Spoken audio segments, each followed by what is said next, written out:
அனைவருக்கும் வணக்கம். எப்படி இருக்கீங்க? நல்லா இருக்கீங்களா? நான் உங்கள் எம்எம்ஏ டெய்லர்.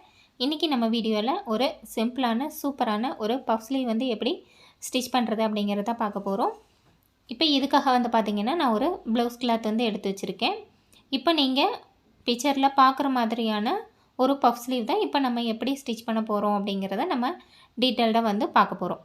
இப்போ இதில் வந்து நம்ம ஃபஸ்ட்டு நார்மல் ஸ்லீவுக்கு எப்படி நம்ம வந்து மார்க் பண்ணணும் அப்படிங்கிறத ஃபஸ்ட்டு மார்க் பண்ணி காமிச்சிட்டு, அதுக்கப்புறமா இந்த பஃப் ஸ்லீவுக்கு நம்ம எக்ஸ்ட்ராவாக என்னவெல்லாம் அளவுகள் வந்து நம்ம எக்ஸ்ட்ரா மார்க் பண்ணி கட் பண்ணணும் அப்படிங்கிறதையும் நம்ம டீட்டெயிலில் வந்து பார்க்கலாம்.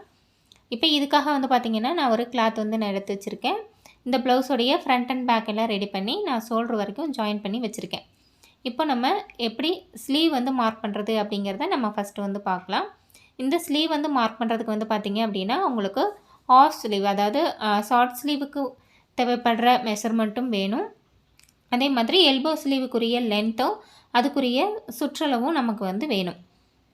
இந்த மாதிரி நீங்கள் அளவு எடுக்கும்போது 2 பக்கமும் எடுத்துக்கோங்க. இல்லை அப்படின்னா உங்கள்கிட்ட அளவு ப்ளவுஸ் இருக்குது அப்படின்னா நீங்கள் அப்படியே அளவு ப்ளவுஸை மேலே போட்டு நீங்கள் நார்மலாக எப்படி நம்ம ஸ்லீவுக்கு வந்து மார்க் பண்ணுவோமோ அதே மாதிரி மார்க் பண்ணிக்கலாம். இப்போ நான் வந்து நார்மல் ஸ்லீவுக்கு எப்படி மார்க் பண்ணணும் அப்படிங்கிறத ஃபஸ்ட்டு நான் சொல்லிடுறேன். இப்போ நம்ம நார்மலாக எப்படி ஸ்லீவுக்கெல்லாம் மார்க் பண்ணுறதுக்கு நாலாக மடித்து போடுவோமோ அதே மாதிரி நாலாக வந்து மடித்து போட்டுக்கோங்க. இப்போ இதில் வந்து பார்த்திங்கன்னா இது எல்போ ஸ்லீவ் அப்படிங்கிறதுனால 10 இன்ச் அப்படிங்கிறது நார்மலாக எல்லாத்துக்கும் சரியாக இருக்கும். நீங்கள் ரெடி அளவு எடுத்து வச்சுருக்கிறீங்க அப்படின்னா ரெடி அளவு என்ன அளவோ நீங்கள் அதை வச்சுக்கலாம். எல்போ ஸ்லீவ் அப்படிங்கிறப்ப கொஞ்சம் ஷார்ட்டாக இருந்தாங்க அப்படின்னா 9 இன்ச்சிலேருந்து வரும். அது மாதிரி மீடியம் நார்மலாக 10 இன்ச் அப்படிங்கிறது எல்போ ஸ்லீவுக்கு சரியாக இருக்கும். இப்போ நான் தைக்க போகிற இந்த ப்ளவுஸுக்கு வந்து பார்த்திங்க அப்படின்னா நான் வந்து 10.5 இன்ச்சுக்கு எடுக்கிறேன்.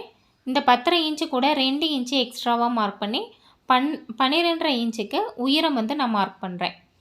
இதே 12.5 இன்ச் அப்படிங்கிறத நம்ம ஆப்போசிட்லேயும் வந்து மார்க் பண்ணிக்கலாம். நார்மலாக நம்ம லைனிங் ப்ளவுஸ் அப்படின்னா 1 இன்ச்சு மேலே ஆஃப் கீழே ஆஃப் மட்டும் எடுத்தால் போதும். இது வந்து எனக்கு லைனிங்கோட அளவு குறைவாக இருக்கிறதுனால கீழே மடித்து தைக்கிறதுக்காக நான் மெயின் கிளாத்தில் இன்னும் ஒரு 1 இன்ச்சு எக்ஸ்ட்ராவாக நான் வந்து எடுத்திருக்கேன். அளவுகள் சரியாக இருக்கும் பட்சத்தில் நம்ம 1 இன்ச்சு மட்டும் விட்டால் போதும். அதனால் நீங்கள் கன்ஃபியூஸ் பண்ணிக்க வேண்டாம். இப்போ அடுத்து வந்து பார்த்திங்க அப்படின்னா நம்ம ஷார்ட் ஸ்லீவுக்குரிய மெஷர்மெண்ட் வந்து நம்ம மார்க் பண்ணிக்கலாம். ஷார்ட் ஸ்லீவுக்குரிய உயரம் வந்து 7 இன்ச்சு, அது கூட கை ஜாயின் பண்ண ஒரு 1/2 இன்ச்சு சேர்த்து 7.5 இன்ச்சு உயரத்துக்கு நம்ம வந்து மார்க் பண்ணுறேன்.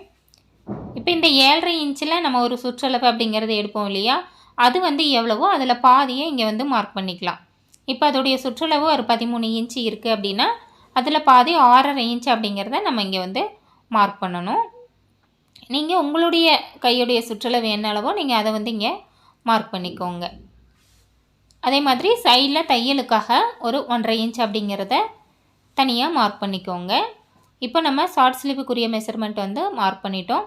இப்போ கீழே வந்து எல்போ ஸ்லீவுக்குரிய உயரம் மார்க் பண்ணியிருக்கோம் இல்லையா, அந்த இடத்துல உள்ள சுற்றளவையும் நம்ம மார்க் பண்ணணும். நீங்கள் எல்போ ஸ்லீவுக்கு என்ன ஹைட் எடுத்துருக்கிறீங்களோ அந்த இடத்துல ஒரு சுற்றளவு எடுத்துக்கோங்க. அது வந்து எவ்வளோ வருதுன்னு பார்த்துட்டு அந்த சுற்றளவுலேருந்து பாதியை மார்க் பண்ணிக்கோங்க. நான் வந்து 6 இன்ச்சுக்கு மார்க் பண்ணுறேன். அது இல்லாமல் சைடில் 1.5 இன்ச் அப்படிங்கிறது தையலுக்காக மார்க் பண்ணிக்கலாம். இப்போ நம்ம லென்த்தும் சுற்றளவும் வந்து மார்க் பண்ணியாச்சு. அடுத்து வந்து இந்த மேலே இருந்து இந்த ஆம் ஹோல் வளைவு வந்து நம்ம கட் பண்ணுவோம் இல்லையா, அதுக்காக ஒரு 3.5 இன்ச்சில் வந்து நான் மார்க் பண்ணுறேன். நம்ம 7.5 இன்ச்சு ஹைட்டில் வந்து நம்ம மார்க் பண்ணியிருந்தோம் இல்லையா, அதை மெஷர்மெண்ட்டுக்கு நீங்கள் கரெக்டாக வச்சுக்கோங்க. இல்லைன்னா மேலே உயரம் மார்க் பண்ணதை வச்சுக்கோங்க. இப்போது ஆம் ஹோலுக்காக நான் ஒரு 3.5 இன்ச்சு மார்க் பண்ணியிருக்கேன். இப்போ இந்த ஷார்ட் ஸ்லீவோடைய சுற்றளவு இருக்கு இல்லையா, அதிலிருந்து ஒரு 1 இன்ச்சு எக்ஸ்ட்ராவாக நீங்கள் இந்த ஆம் ஹோல்கிட்ட மார்க் பண்ணிங்கன்னா சரியாக இருக்கும். ஒரு சிலருக்கு மட்டும் அந்த இடத்துல ஒரு 1/4 இன்ச்சு முன்ன பின்ன வர மாதிரி இருக்கும். நார்மலாக நம்ம ஷார்ட் ஸ்லீவுக்கு என்ன அளவு எடுக்கிறோமோ அதிலிருந்து ஒரு 1 இன்ச் எக்ஸ்ட்ராவாக எடுத்துகிட்டு இப்போ நம்ம மேலேருந்து 3.5 இன்ச்சு மார்க் பண்ணோம் இல்லையா, அந்த இடத்துக்கிட்ட ஃபோல்டிங் சைட்லேருந்து அந்த 7.5 இன்ச்சு அப்படிங்கிறத நீங்கள் மார்க் பண்ணுங்கள். இந்த மாதிரி அந்த ஷார்ட் ஸ்லீவுக்குரிய சுற்றளவு என்ன அளவோ அதிலிருந்து 1 இன்ச் எக்ஸ்ட்ரா எடுத்துக்கிட்டிங்கன்னா உங்களுக்கு அளவு சரியாக இருக்கும். இப்போ நம்ம நார்மல் ஸ்லீவுக்கு அந்த பெண்ட் வரைவோம் இல்லையா, அந்த மாதிரி நம்ம பெண்டு வரையணும். இது எப்படி வரையணும்னு பார்த்தீங்கன்னா, இப்போ நம்ம மார்க் பண்ணியிருந்த அந்த ஆம் ஹோலில் இருந்து உயரம் மார்க் பண்ண வரைக்கும் எவ்வளோ இருக்குதுன்னு பாருங்கள். இது வந்து ஒரு 8.5 இன்ச் இருக்குது. இப்போ இதில் வந்து நம்ம பெண்ட் பண்ணி எடுத்தோன்னா நமக்கு 9 இன்ச்சு சுற்றளவு வந்து நமக்கு கிடைக்கும். இப்போ அதை அப்படியே ஸ்ட்ரைட்டாக ஒரு லைன் வந்து நீங்கள் போட்டுக்கோங்க. இப்போ நம்ம அந்த 8.5 இன்ச்சு உள்ளதை ஸ்ட்ரைட்டாக லைன் போட்டுட்டோம். ப்ளவுஸோடைய அந்த ஸ்லீவுடைய ஹைட்லேருந்து ஆர்ம் ஹோல் மார்க் பண்ண வரைக்கும். அடுத்து அதில் பாதி என்னவோ அதை மார்க் பண்ணிக்கோங்க. அடுத்த பாதியிலையும் ஒரு பாதியை நீங்கள் வந்து மார்க் பண்ணிக்கோங்க. இப்போ நான் மார்க் பண்ணுற மாதிரி மார்க் பண்ணிக்கோங்க.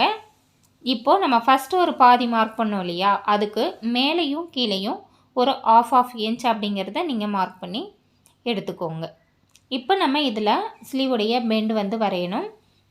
நான் இப்போ எப்படி வரைகிறேன்னு பார்த்துக்கோங்க. சேம் அதே மாதிரி வரையணும்.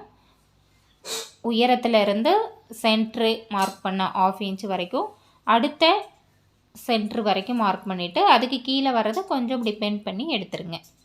ஓகேவா? இப்போ நம்ம ஸ்லீவுக்கு மேல் வளைவு வரைஞ்சாச்சு.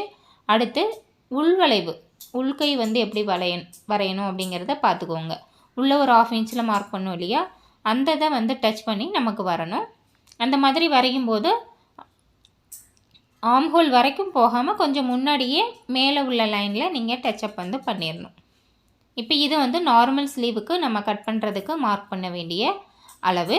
இப்போ இதில் வந்து நமக்கு இந்த உள்வளைவு வந்து இது நமக்கு தேவைப்படாது. இந்த பஃப் ஸ்லீவுக்கு நமக்கு அது தேவைப்படாது. அதே மாதிரி இப்போ சைடில் வந்து 1.5 இன்ச்சு எக்ஸ்ட்ராவாக விட்டுட்டு நம்ம எல்லாமே மார்க் பண்ணியாச்சு. இப்போ நார்மல் ஸ்லீவுக்குரிய மெஷர்மெண்ட் எல்லாமே நமக்கு ஓகே. இப்போ இதுக்கு மேலே நம்ம பஃப்புக்கு வந்து மார்க் பண்ணணும். அதுக்கு முன்னாடி இந்த ஆர்ம் ஹோல் சுற்றளவு கூட நம்ம ஸ்லீவையும் ப்ளவுஸையும் ஜாயின் பண்ணும்போது எனக்கு சரியாக மேட்ச் ஆகலை, அந்த நாச்சஸ் வந்து கரெக்டாக வரலன்னு சொல்கிறீங்க இல்லையா, அதுக்கு இந்த சுற்றளவு வந்து அளந்துக்கோங்க. இப்போ நம்ம அந்த ஸ்ட்ரைட் லைன் வைக்கும்போது 8.5 இன்ச் இருந்தது. இப்போ நம்ம அந்த பென் வரைஞ்சதுக்கப்புறம் நமக்கு 9 இன்ச் அப்படிங்கிறது இருக்குது. அப்போ இந்த 9 இன்ச் அப்படிங்கிறது நம்ம ஸ்லீவ் கூட அட்டாச் பண்ணும்போது, ப்ளவுஸ் கூட அட்டாச் பண்ணும்போது இந்த சுற்றளவு போதுமா அப்படிங்கிறதுக்கு இந்த மாதிரி அளந்து பார்த்துக்கோங்க. இப்போ ப்ளவுஸில் வந்து பார்த்திங்கன்னா 9 இன்ச்சை விட ஒரு பாயிண்ட் அளவுக்கு கூட வந்து இருக்குது. அப்போது நமக்கு என்ன வேணும், ஸ்லீவில் வந்து இன்னும் ஒரு 1/4 இன்ச்சு நம்ம எக்ஸ்ட்ரா எடுத்தால் தான் நமக்கு ப்ளவுஸ் கூட அட்டாச் பண்ணும்போது நமக்கு சரியாக இருக்கும். இப்போ அதுக்கு என்ன பண்ணலான்னா, இந்த மேலேருந்து 3.5 இன்ச் வச்சோம் இல்லையா, அந்த 3.5 இன்ச் அப்படிங்கிறத ஒரு 3.25 கொஞ்சம் கீழே இறக்கி எடுத்துக்கலாம். நமக்கு ஒரு 1/4 இன்ச்சு தான் வேணும் அப்படிங்கிறப்ப அது லைட்டாக நம்ம கீழே இறக்கி எடுத்துக்கலாம். அப்படி இல்லை அப்படின்னா சைடில் வெளியில் ஒரு 1/4 இன்ச்சு நம்ம எக்ஸ்ட்ராவாக எடுத்துக்கலாம். இந்த மாதிரி நீங்கள் கட் பண்ணுறதுக்கு முன்னாடியே, இப்போ நான் வந்து பேக் வந்து ஸ்டிச் பண்ணிட்டேன், பட் ஸ்டிச் பண்ணுறதுக்கு முன்னாடியுமே நீங்கள் அந்த அளவுகளை வந்து மெஷர் பண்ணிவிட்டு நீங்கள் அதுக்கு தகுந்த மாதிரி நீங்கள் கட் பண்ணிக்கிட்டீங்க அப்படின்னா உங்களுக்கு ரொம்பவே ஈஸியாக வந்து இருக்கும். நம்ம கட் பண்ணி முடிச்சுட்டு அட்டாச் பண்ணும்போது நம்ம அளந்து பார்க்குறத விட கட் பண்ணுறதுக்கு முன்னாடியே இதெல்லாம் செக் பண்ணிட்டீங்கன்னா உங்களுக்கு ரொம்பவே ஈஸியாக இருக்கும். ஓகே, இப்போ நான் வந்து ஒரு 1/4 இன்ச்சு இறக்க 3.5 இன்ச் வச்சதை ஒரு 3.25 இன்ச்சுக்கு நம்ம பெண்ட் பண்ணி எடுத்துருக்கோம்.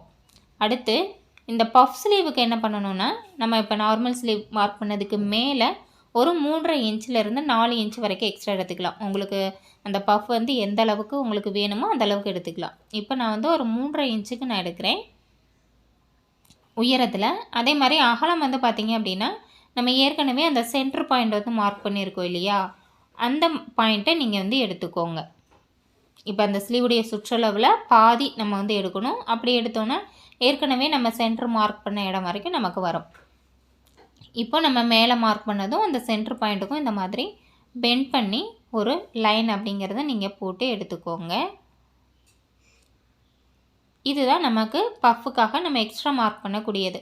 இந்த மாதிரி நம்ம எக்ஸ்ட்ரா மார்க் பண்ணும்போது உங்களுக்கு கிளாத் வந்து கொஞ்சம் அதிகமாக தேவைப்படும் உயரத்தில்.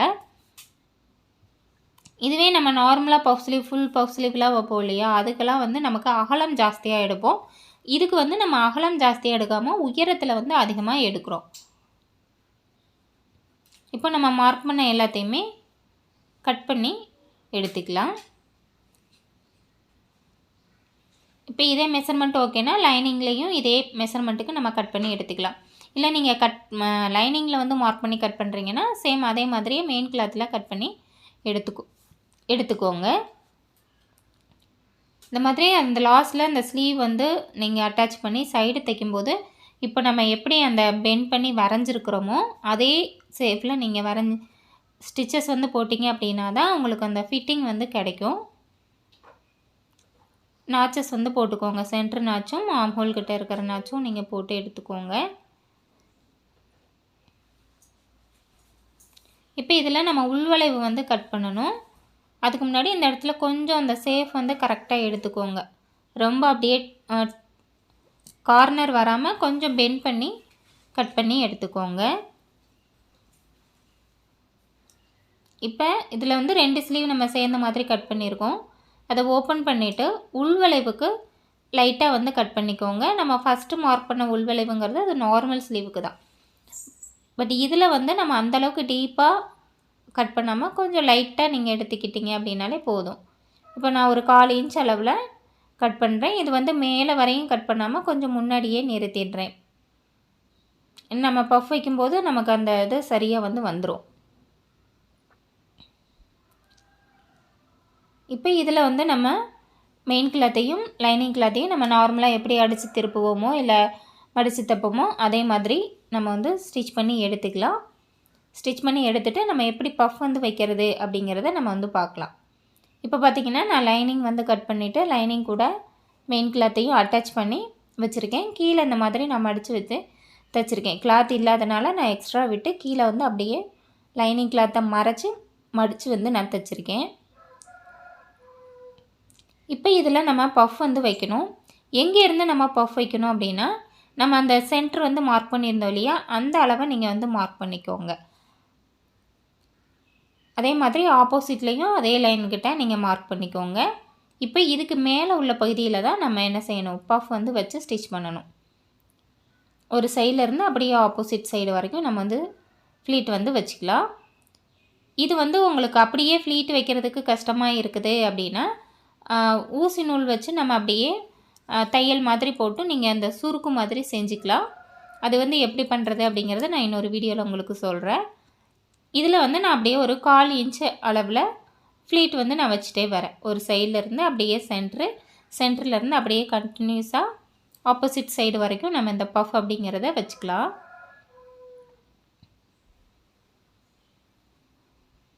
இது வந்து ரொம்ப பெருசாக வைக்கணும்னு இல்லை, எந்த அளவுக்கு உங்களுக்கு முடியுமோ அந்தளவுக்கு சின்னதாக வந்து நீங்கள் வச்சு எடுத்துக்கோங்க.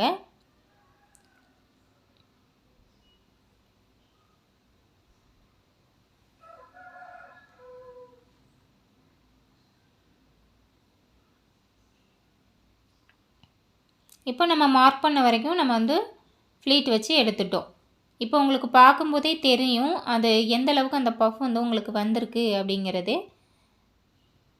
இந்த மாதிரி நமக்கு அந்த பஃப் எவ்வளோ வேணுமோ அந்தளவுக்கு அந்த உயரத்தை வந்து நீங்கள் அதிகப்படுத்திக்கலாம். இப்போ இதில் நம்ம உள்வளைவு கட் பண்ணது எந்த அளவுக்கு இருக்குது அப்படிங்கிறதும் உங்களுக்கு தெரியும். இப்போ இதை வந்து நம்ம ப்ளவுஸ் கூட வச்சு ஃபஸ்ட்டு செக் பண்ணிக்கோங்க. நம்ம ஏற்கனவே கட் பண்ணும்போது ஒரு தடவை செக் பண்ணிவிட்டு தான் கட் பண்ணோம். அதே மாதிரி இப்போ நம்ம ஃப்ளீட் வச்சுருக்கிறதுனால ஒருவேளை நம்ம ஃப்ளீட் வந்து கொஞ்சம் அதிகமாக எடுத்திருந்தோம் அப்படின்னாலும் நமக்கு அளவு குறையும். இல்லை நம்ம ஃப்ளீட் குறைவாக எடுத்திருந்தோம்னா லென்த் வந்து நமக்கு கூடும்.